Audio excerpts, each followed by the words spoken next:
இயக்குனர் பாலா இவர் வந்து எந்த ஹீரோ வச்சு படம் பண்ணுறாரோ அந்த ஹீரோட வாழ்க்கையே ஒட்டுமொத்தமாக மாறிடும். சேதுல விக்ரமாகட்டும், நந்தால நம்ம சூர்யாவாகட்டும், அவன் இவன்ல விஷால், பரதேசி அதர்வா, ஏன் நாச்சியார் படத்தில் நம்ம ஜிவி பிரகாஷ், நடுவில் ஆர்யா வச்சு நான் கடவுள், இப்படி வந்து பார்த்தீங்கன்னா ஒரு ஹீரோட வாழ்க்கையவே புரட்டி போட்டு அவர் வந்து வசூல் நாயகனாகவும் குறிப்பாக சிறந்த நடிகர் அப்படிங்கிற பேரையும் வாங்குவாங்க. எல்லாத்துக்கு மேலே சினிமாவில் இன்னொரு 15 வருஷம் 20 வருஷம் தக்க வச்சுக்க வேண்டிய அளவுக்கு ஒரு கெப்பாசிட்டியை வந்து பாலா அவர்கள் உருவாக்கி விட்டுருக்காரு. ஸோ இதனால தான் பாலாவோட ஹீரோ அப்படின்னாவே கண்டிப்பாக அவங்களுக்குன்னு ஒரு ஸ்பெஷல் கிரெடிட்டை வந்து இந்த இண்டஸ்ட்ரியை கொடுக்கும். ஸோ அப்படி இப்போது அவருடைய வணங்கான் படத்தோட ஹீரோ அருண் விஜய் மேலே தான் எல்லோருக்கும் பயங்கர ஃபோக்கஸுங்கிறாங்க.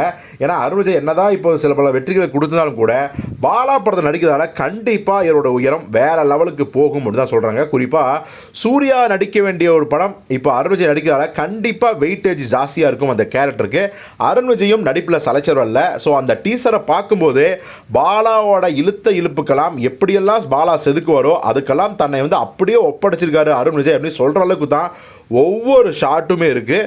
ஸோ கண்டிப்பாக இந்த வணங்கான் படம் ரிலீஸ் ஆச்சுன்னா அருண் விஜயோட ரேஞ்சு வேறு லெவலுக்கு போகும் அப்படின்னு தான் சொல்கிறாங்க. இதையெல்லாம் தெரிஞ்சுக்கிட்டதால என்னவோ தெரியல, அருண் விஜய் அவர்களே பார்த்தீங்கன்னா இன்றைக்கி தன்னுடைய சம்பளத்தை மிகப்பெரிய அளவில் மலைக்க வைக்கக்கூடிய அளவுக்கு அவர் உயர்த்திட்டார் அப்படிலாம் சொல்கிறாங்க. ஏன்னா இதுவரைக்கும் அவர் நடித்த படங்களுக்கு குறிப்பாக வந்து 4 கோடிகள் மட்டுமே அருண் விஜய் அவர்கள் சம்பளம் வாங்கிட்டு இருந்தார்.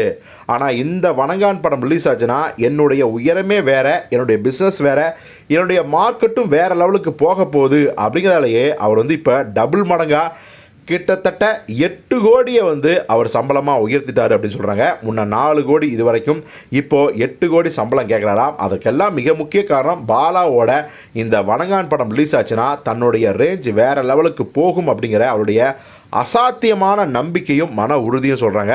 ஸோ பொறுத்து பார்ப்போம் யாருக்கெல்லாம் அருண் விஜய்க்கு வந்து வணங்கான் மிகப்பெரிய உயரத்தை கொடுக்கும் நம்புறீங்க. அருண் விஜய் கேட்குற 8 கோடி சம்பளத்துக்கு அவர் ஒர்த்தா இல்லையா அப்படிங்கிற பல விஷயங்களை நீங்களே கமெண்டில் சொல்லுங்கள்.